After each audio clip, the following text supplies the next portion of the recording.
Tidak hanya dihadapi warga perkotaan, kawasan pariwisata seperti Pulau Komodo pun menghadapi hal yang sama. Setiap hari, hampir 10 ton sampah dikumpulkan dari kawasan pulau hingga di perairan sekitar pulau. Salah satu produsen air mineral di Indonesia, bersama dengan Indonesia Waste Platform dan Asosiasi Daur Ulang Plastik Indonesia atau ADUPI, turut ambil bagian dalam gerakan ekonomi sirkular Pulau Komodo. Dalam gerakan ini, ketiga instansi ini akan memberikan solusi terbaik untuk mengatasi persoalan sampah plastik di Desa Komodo.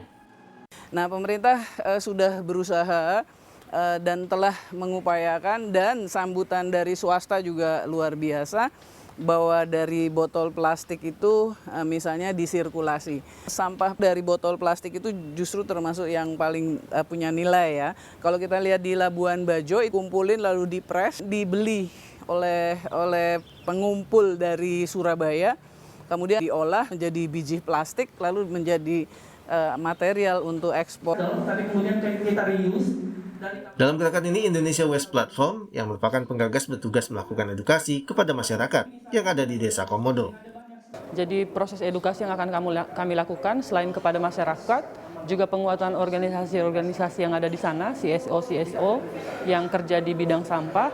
Kemudian kami juga akan mengintervensi kurikulum, juga stakeholder pariwisata lainnya untuk berkolaborasi untuk mensukseskan goal 80% sampah dari Pulau Komodo itu bisa di-recycle. Setelah dikumpulkan dan dipilah, sampah berbahan plastik PET seperti botol ataupun galon sekali pakai akan dikirim ke industri daur ulang agar dapat diolah menjadi barang komoditas ekonomi. Galon itu bahkan lebih bagus nilai ekonomisnya karena galon itu lebih besar. Dan sekali mengumpulkan, pemulung kalau ngambil botol sekali cuma berapa gram, galon ini hampir 1 kilo.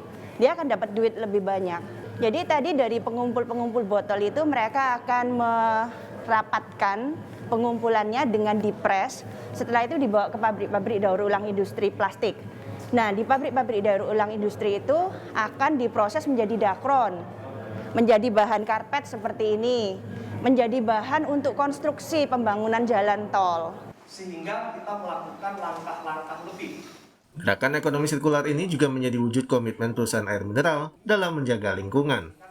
Nah, kalau kita lihat di Pulau Komodo ini potensi wisatanya besar sekali ya, luar biasa. Banyak wisatawan domestik maupun mancanegara yang datang.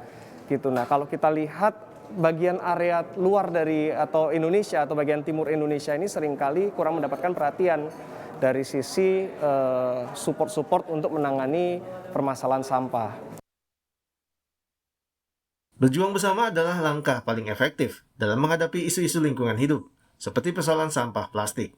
Masyarakat Desa Komodo pun turut menjadi agen perubahan yang akan membantu kesuksesan gerakan ekonomi sirkular ini. Tim Liputan Kompas TV, Labuan Bajo, Nusa Tenggara Timur.